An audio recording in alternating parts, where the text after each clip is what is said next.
Hello and welcome to an episode of Historically Marked. Now this is a country music edition as well as the Tennessee Music Pathways, where there are lots of historical markers about Tennessee's legendary country music artists. Now I am in downtown Henderson, Tennessee, and this is the hometown of one of country music's biggest legends.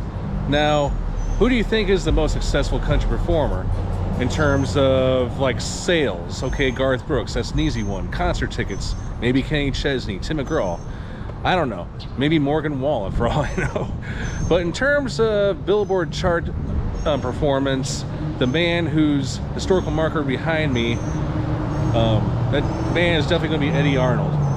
Now he has had plenty of chart hits, he's got a lot of number ones. I mean, he passed away several years ago, but his legacy lives on, and there's a historical marker about him. Plus, I'll take you to something across the street that also talks about him, so here we go. Okay, so this is the Sue Shelton White Park, and it's named after a lady warrior that's from here, part of the women's suffrage movement.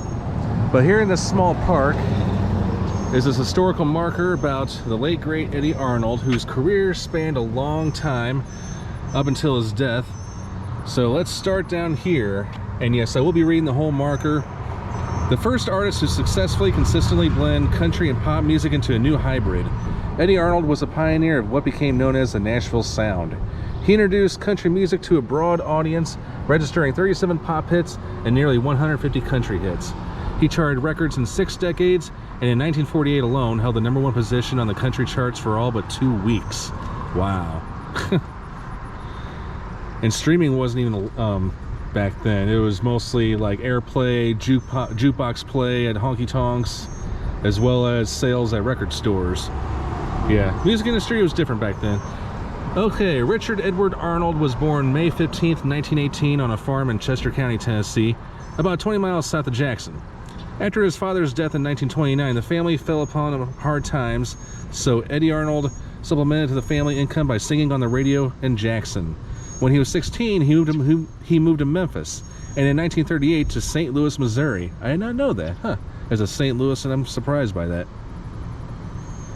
After hearing that Nashville-based Grand Ole Opry star Pee Wee King was losing his vocalist, Arnold auditioned for King's Golden West Cowboys. He joined in January 1940, staying until 1943. During that time, he became popular on the Opry and was hired as a solo act after he left King. In 1944, Arnold signed with RCA Victor Records, and between 1944 and 1953, Arnold was managed by Colonel Tom Parker, the same guy who would later guide Elvis Presley to stardom. Arnold's first recording session in Nashville, resulting in the hit single The Cattle Call, was the first in the city since 1928, laying the groundwork for Nashville to become the recording center of country music. Arnold scored 28 #1 country hits, 12 of them in the 1940s, including That's How Much I Love You, It's a Sin, and I'll Hold You in My Heart. An unabashed populist, Arnold expanded his following with warm, mellifluous vocals and increasingly full instrumentation. The strings and arrangement on his 1953 recording of I Really Don't Want to Know foretold the country pop blend soon to be called the Nashville sound. So rock and roll dealt a setback to his career, but he returned in 1959 with his folk song Tennessee Stud, and then as a pop crooner. His mid-60s hits included What's He Doing in My World and Make the World Go Away.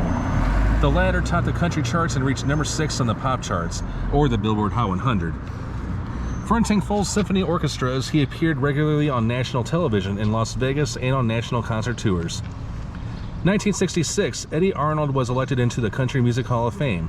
In the following year, he became the first Entertainer of the Year at the CMA, or Country Music Association Award show.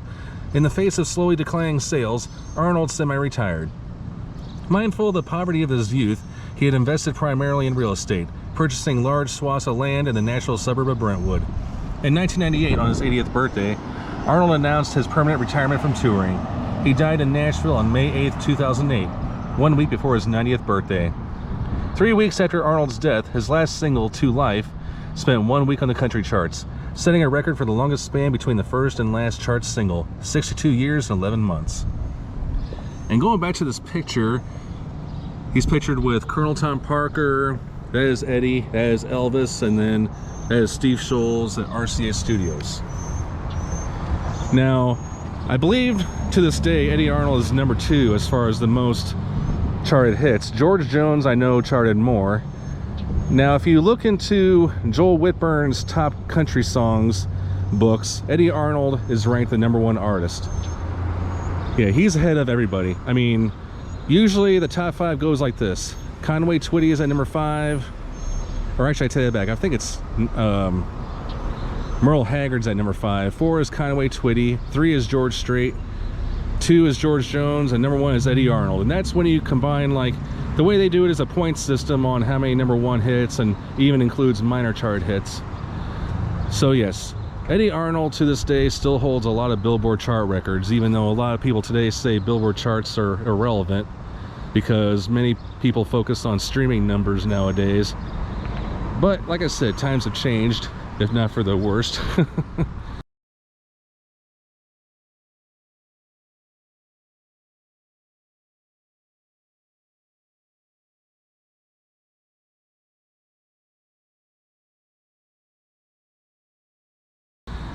On the back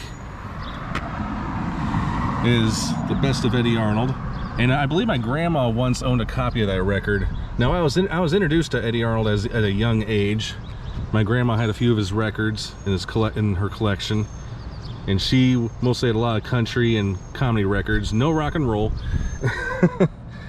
7 genres of music, called Tennessee Home. Actually, this is not even about Eddy Arnold. This is about the Tennessee Music Pathways. I hope to visit as many of these Music Pathways sites as I can. They're all spread out throughout the great state of Tennessee. Like, there's even one on Taylor Swift somewhere here in the state, and there's one of Charlie Daniels. I mean, yeah, you name it. If they're from Tennessee, they document them. Then I'm gonna go across the street, see what's up over there. So here I am across the street, and this looks to be the Chamber of Commerce of Chester County or Henderson. There's a mural, but it's against a window. But here's some additional information on the Tennessee Plowboy. I mean, pretty much says the same thing, but I mean, a few other minor details, like his career took him to the Country Music Hall of Fame, the Carnegie Hall, the White House, and beyond. He sold an amazing 85 million records, more than any other country artist. In 1944, Arnold cut his first charting record, Each Minute Seems a Million Years. And in 2005, RCA released his final album. In between, he set a record. Yeah, I mean, it's not just like it says over there. I'd say Eddy Arnold did quite well during his career. I mean, not just because of all the hits that he put on the chart, which, I mean, back then they made it look so easy because, I don't know. But today, of course, you know, anybody who streams, you know, that has the most streams is #1. And if you go to his Spotify, I think Cattle Call is his #1 streaming song. But there's plenty of others that have crossed the 1 million stream mark. But here's some old pictures of Mr. Arnold. That's him in the band. And that's a rare photo of him and I believe either his father or grandfather. And down here, it's a quote. "When I finally put my guitar in the case the last time, I want to be remembered just as a singer. Not as a country singer or pop singer, just a singer." I was not aware of that. Wow. Well, I mean, unfortunately, we live in times where people get pigeonholed into a genre. Unless, of course, you're, I don't know, somebody who changes genres. I can't really think of anybody at the top of my head. But it's true, Eddy Arnold did have some crossover hits. And like I said on the marker, Make the World Go Away was his highest charting hit on the Billboard Hot 100 during the rock era. And he also did a duet with LeAnn Rimes later in his career. And at the time, LeAnn Rimes was a breakout star, and she was only a teenager, as some of us may remember. But yeah. So what would Eddy Arnold think of country music today? Like bro country. Country music has evolved, and I mean, you have Chris Stapleton country, you have Casey Musgraves and kind of country, and then you have like Morgan Wallen and Florida Georgia Line and Luke Bryan today. I don't know if he'd get a kick out of that. Maybe he would, or maybe he wouldn't embrace it. Who knows? It's hard telling. All right, thanks so much for tuning into this episode of Historically Marked. I'm in downtown Henderson, Tennessee, talking about the great life of country music legend or singer Eddy Arnold. All right, hope you get a chance to stream some of his songs or listen on YouTube. All right, I'm Jason, signing off.